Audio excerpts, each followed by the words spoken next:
Olá, aqui quem fala é professor Lucas Lima, sou professor da UERJ, no Instituto Politécnico em Nova Friburgo, e vou falar para vocês um pouco sobre deformação no contexto de mecânica dos materiais. Então, o objetivo dessa apresentação é introduzir os conceitos de deformação normal e de cisalhamento e da deformação de cisalhamento, tendo como leitura recomendada complementar a essa aula o capítulo 2 do livro de resistências materiais do Hibbeler. Vamos falar de deformação. Para falar de deformação, vamos relembrar o conceito de corpo rígido, né, que é muito usado lá em estática, dinâmica, que é a hipótese em que a distância entre duas partículas quaisquer de um corpo não se altera.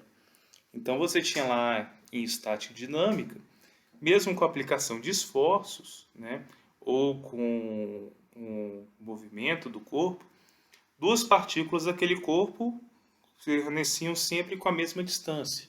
Essa é a hipótese de corpo rígido. E pensando em deformação, a hipótese que você tem a deformação nula. Né? Agora, quando a gente fala de deformação, é justamente o oposto. Vejam aqui, como se a gente tivesse uma lâmina de borracha, uma borracha bem fininha, que é fixada nas duas extremidades numa máquina de ensaio de extração.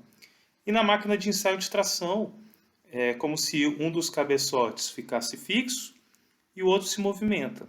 Tem, dependendo da máquina, pode ser o cabeçote de cima que se mexe ou de baixo. Bom, então o que acontece? A gente está aqui, desenhou sobre essa lâmina três retas, né? Três segmentos de reta. A gente tem um segmento aqui vertical, um segmento horizontal e um segmento na diagonal. Veja o que acontece aqui com essa borracha quando ela é tracionada. Né? Quando esse cabeçote aqui desce em relação ao outro e traciona a nossa lâmina. Essa linha vertical ela vai crescer, quer dizer que os pontos, as partículas que a linha se está ligando, eles se distanciam. Essa linha horizontal ela vai se aproximar, tá? Quer dizer que essas duas partículas aqui elas vão estar se aproximando das duas extremidades. E essa diagonal aqui, se a gente for comparar, por exemplo, o ângulo da diagonal, né, com essa reta daqui, esse ângulo vai se alterar. Então aqui a gente pode definir dois tipos de deformação. A deformação normal, que pode ser tanto o alongamento, tá vendo aqui na linha vertical, quanto a contração, como exemplo aqui na linha horizontal, de um segmento de reta sobre um corpo que sofre deformação. Ou a deformação por cisalhamento, né? Como, por exemplo, se a gente desenha retas concorrentes, então retas que se cruzam sobre o corpo, a gente tem a diagonal com a linha horizontal, a diagonal com a linha vertical, né? A gente vê que existe mudança de ângulo entre essas retas quando você aplica uma determinada deformação. Só relembrando que essa imagem é do livro do Hibbeler, né, Resistência aos Materiais, capítulo 2. Então, vamos fazer uma definição mais formal de deformação normal. Então, imagina que a gente tem aqui um corpo, tá? Pode ser como se fosse aquela borracha, poderia ser um corpo qualquer. E nesse corpo a gente tem duas partículas, poderia ser as extremidades daquele nosso traço, A e B. Essa distância entre A e B é ΔS, tá? Depois que a gente aplicou tração, aqui é uma situação mecanicamente equivalente, só que eu engastei embaixo, né, na parte inferior, e fiz uma força para cima, mas mecanicamente equivalente a outra. Se você engastar em cima e puxar embaixo, é mecanicamente equivalente. E depois você vai ter novas posições, né, do ponto B', do ponto A', e a nova distância entre essas duas partículas a gente chama de ΔS'. E a deformação normal média, esse média aqui, eu não gosto muito desse nome porque às vezes confunde um pouco, né? No inglês você tem duas palavras diferentes para average e mean, mas no português é só média, né? Então, assim, é deformação média, mas cuidado que essa deformação média não é a média das deformações em 2 pontos, tá? Então, uma deformação normal média que utiliza 2 pontos, mas isso não é igual à média das deformações dos 2 pontos. Mas bem, isso aqui é para a gente começar a ter uma ideia. Então, essa deformação média vai ser classificado como ΔS'. Então, esse tamanho aqui depois da deformação menos o tamanho antes da deformação sobre o tamanho de antes da deformação. Assim que a gente vai definir a deformação média, tá? Utilizando 2 pontos sobre o nosso corpo que está sofrendo deformação. Bem, isso é bem interessante, mas imagino que a gente tivesse uma geometria mais complexa. Aqui a gente tem uma imagem de um chassi de automóvel, peguei desse site aqui que está referenciado, né? Que está sendo aplicado alguns esforços, dá para ver aqui as setas representando provavelmente um esforço de binário. E aí a gente poderia querer, ao invés de saber uma deformação que define sobre o corpo todo, como que essa deformação se altera ao longo do corpo.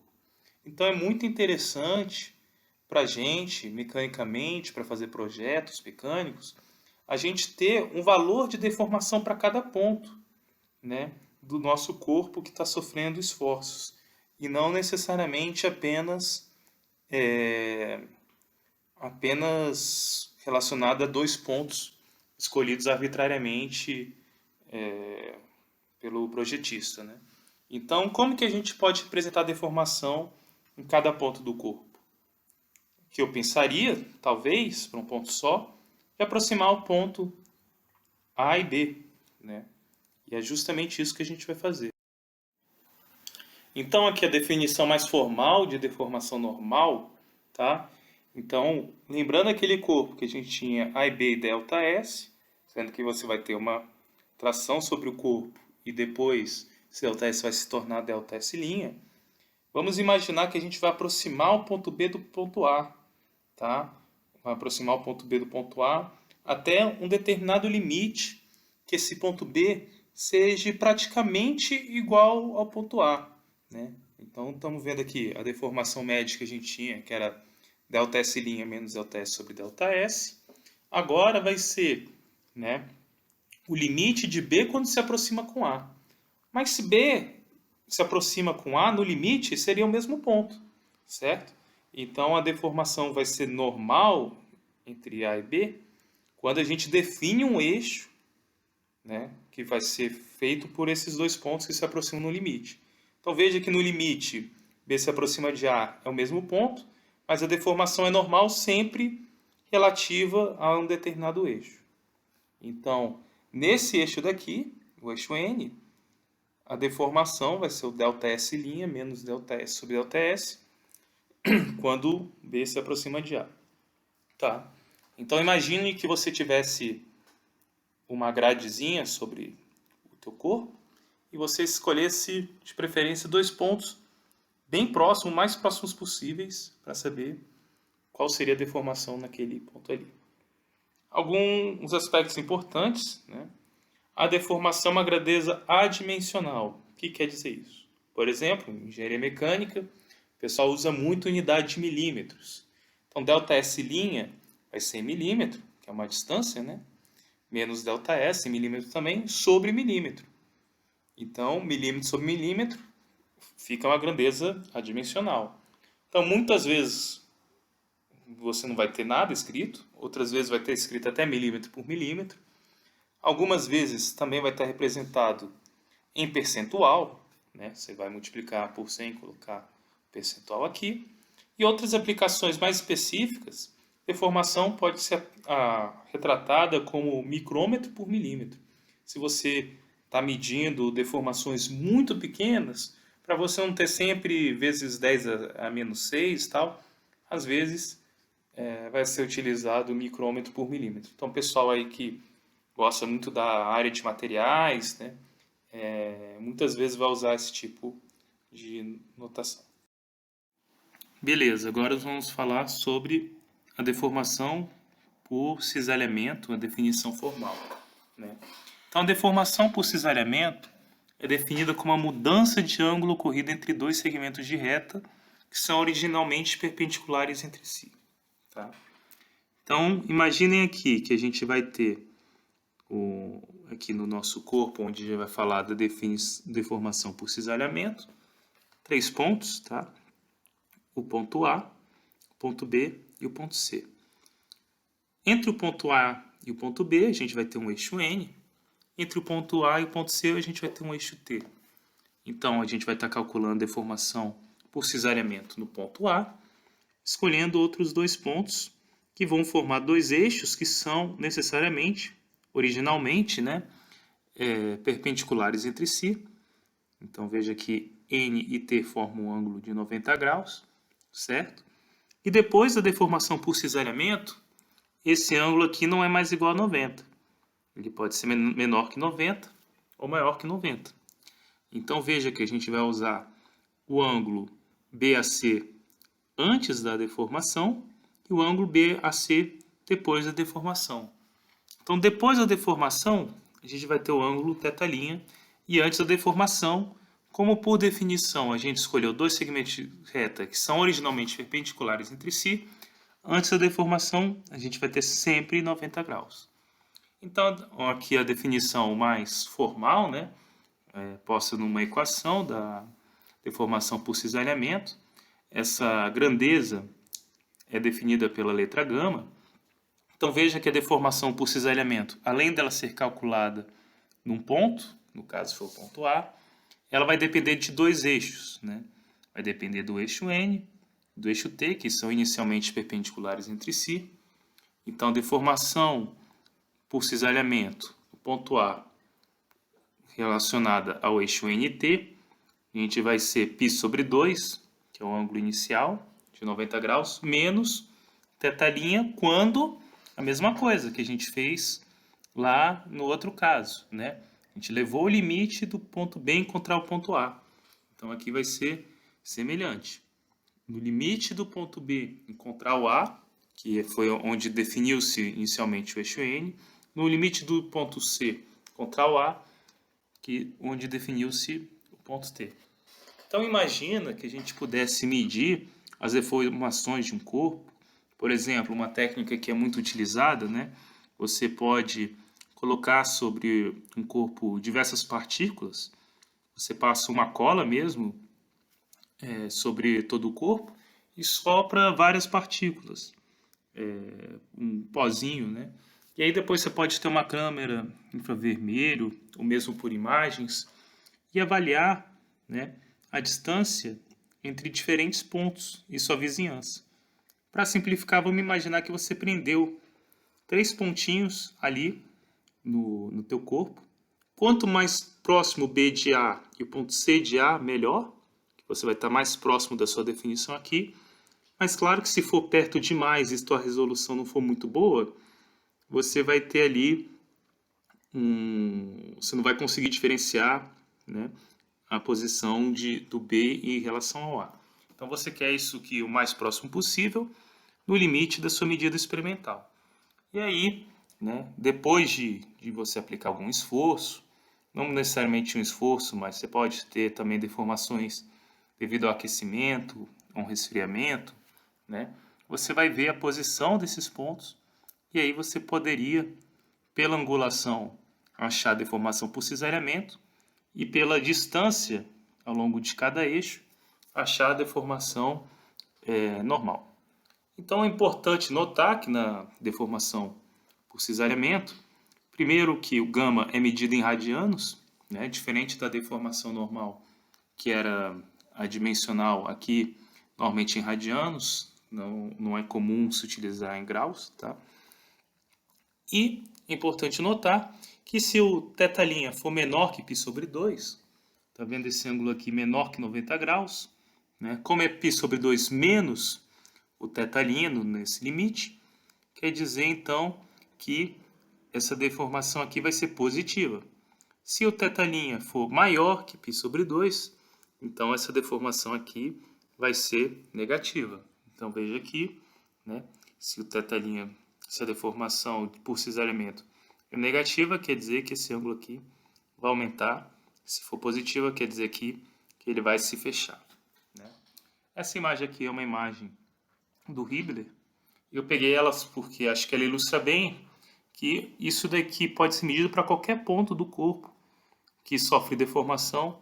Não é somente um corpo que seja retangular. Então você tem aqui um ponto qualquer, que você mapeou a partícula A, partícula B, partícula C, aplicou alguma deformação que seja, né? E aí, a partir das diferentes partículas, considerando que você escolheu uma partícula B e A e C, que formavam o ângulo inicial de 90 graus, π sobre 2. E aqui, ó, no eixo N, de B e A, você teria, né, em relação a esse eixo N, como essa partícula variou, né, de distância, então você teria a deformação normal em relação ao eixo N. Ao eixo T você também teria deformação normal em relação ao eixo T, tá? E também você teria essa variação de ângulo θ'. Veja que você precisa definir as duas coisas para saber como a partícula B se move em relação a A. A gente ainda está pensando aqui só no plano 2D, né? Daqui a pouco a gente vai para o plano 3D. Porque se essa partícula B, por exemplo, está aqui, depois a deformação ela vem para cá, ela se afasta um pouco de N. Bom, se você sabe que ela se aproximou pela normal, e se você sabe que ela, pela decisoriamento, diminuiu esse ângulo, você consegue, de certa forma, definir, né, ou caracterizar a deformação sobre o ponto A. E a mesma coisa, claro que você vai ter que fazer isso para diferentes eixos. Agora vamos falar isso tudo em componentes cartesianas de deformação. Então lembra que eu acabei de mostrar a imagem que era um corpo qualquer? Então imagina um corpo qualquer, um batatoide aqui, onde esse batatoide pode ser dividido em vários pequenos elementos, né? Até mesmo infinitos, para ser um elemento infinitesimal. Mas bem, imagina a gente pegou um elemento bem pequeno. Esse elemento vai ter arestas ΔX, ΔY e ΔZ, e arbitrariamente a gente escolheu um elemento que fosse totalmente retangular, né? Todos os ângulos são π sobre 2 em cada uma das arestas. Esse elemento sem deformação. Uma vez que ele é deformado, a gente vai ter cada aresta em cada dimensão alterado o seu tamanho, né? Quando que vai ser esse novo tamanho? Com a deformação normal, então vai ser o tamanho dele inicial, que era ΔX, mais, né, εx vezes ΔX. Esse vai ser o novo tamanho, né, vai ser a deformação normal ao longo desse eixo. E a gente vai ter a de cisalhamento, que vai ser referente a essa mudança de ângulo. Então, quando a gente está trabalhando em 3 dimensões e usando componentes cartesianas, eu poderia usar outras? Poderia. Mas vamos tentar entender nas componentes cartesianas, que além de ser o mais utilizado, é mais fácil para a gente absorver entendendo melhor os conceitos, né?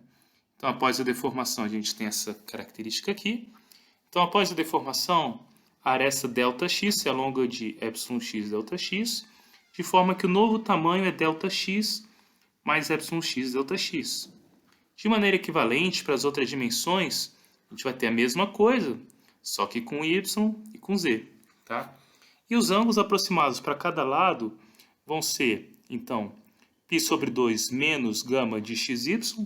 Então veja que dependendo do plano que você está, né, você vai ter aqui gama de xy. Veja aqui, ó, o plano xy. Então o ângulo aqui nesse plano xy, gama xy, né? Então esse novo ângulo aqui vai ser π sobre 2 menos gama xy. Esse aqui no plano YZ, né? Veja aqui, ó, YZ. Esse é o plano YZ. Vai ser π sobre 2 menos gama YZ e assim por diante. Então, recapitulando um pouco das componentes cartesianas de deformação, né? A gente tem aqui o corpo sem deformação, infinitesimal ΔX, ΔY, ΔZ, com ângulos de π sobre 2 cada um, né? E após a deformação, a gente vai ter, para caracterizar esse corpo, vai ser acrescido, né, a dimensão em cada aresta dessa, por exemplo, para o eixo y, um epsilon y vezes delta y, né? E também aqui nos ângulos você vai ter um novo ângulo, que é o π sobre 2, o ângulo inicial, menos gama YZ, dependendo do plano que você está, é um gama diferente. Então, para caracterizar o estado de deformação de cada ponto material, a gente vai ter 3 deformações normais e 3 deformações devido ao cesariamento. Então, isso é muito importante de lembrar, tá? Que caracterizar a deformação de cada ponto do teu corpo, você precisa de 6 grandezas escalares. Essas 6 grandezas escalares, em várias abordagens, podem ser também, né, usadas para preencher um tensor de deformações, onde as deformações normais vão estar na diagonal principal e componentes relacionadas a esse cesariamento nos elementos fora da diagonal, ou no que é chamado também de pseudo-vetor, né? Pseudo-vetor 6x1, que vai ter todas essas 6 componentes, ou essa componente de cesariamento às vezes é representada de outra forma, mas isso fica um pouco fora do escopo dessa aula. Então, muitos problemas de engenharia usam a simplificação de pequenas informações, né? Que é uma hipótese importante. Essa hipótese você pode usar quando o nosso epsilon é muito menor que 1, tá? Então, para vários materiais, ou várias situações, a deformação não é muito grande em relação ao tamanho inicial que você estava medindo, de diferentes segmentos de reta sobre o corpo.